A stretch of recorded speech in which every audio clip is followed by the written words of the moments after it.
Long before the borders of Kenya were drawn, when the Indian Ocean winds still carried secrets across its blue expanse, there lived a young wanderer named Saif bin Rashid. He came from a distant land across the sea, where the desert met the sky and the dunes rolled like sleeping giants. Saif was a trader, but more than that, he was a seeker.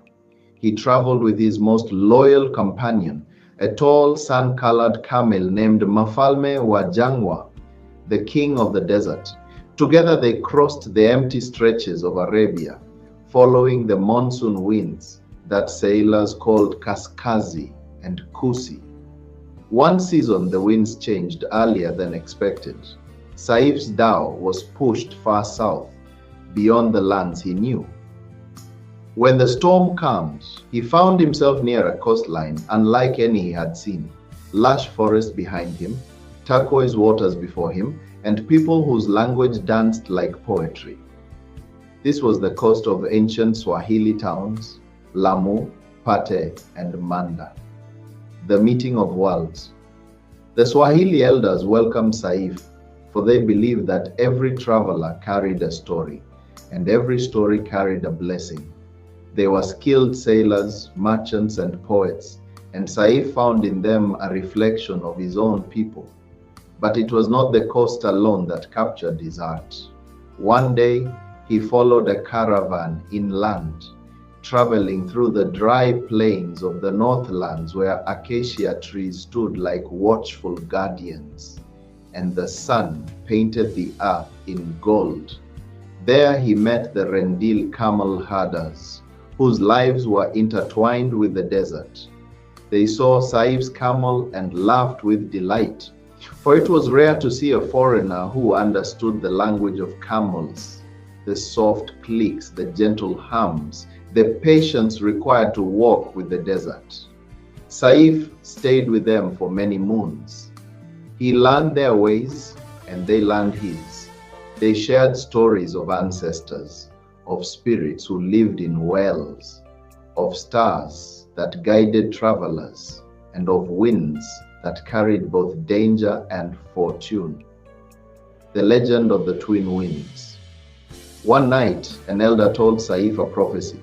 When the wind of the sea meets the wind of the desert, a new people will rise, neither from here nor from there, but from both. Saif did not understand it then, but years passed. He married a Swahili woman from Lamu, and their children grew up speaking both Arabic and Kiswahili.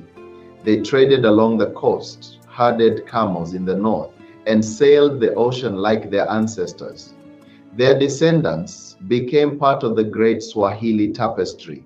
Arabs, Africans, Persians, and local tribes woven together into one people. They built coral stone towns, carved wooden doors with intricate patterns, and carried the desert's resilience into the humid coastal air. How the Arabs became part of Kenya. As generations passed, Saif's family and many others like them became rooted in the land. They were no longer visitors. They were Swahili. They were Kenyan before Kenya had a name.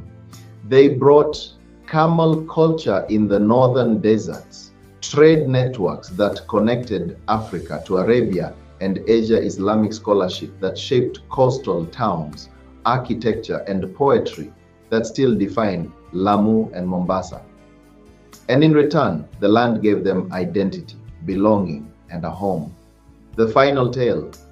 It is said that when Saif grew old, he returned to the dunes of the north with Mfalme wa Jangwa. There, under the shade of a lone acacia tree, he whispered, "I came with the wind of the desert, I stayed with the wind of the sea, and now I rest where the two winds meet."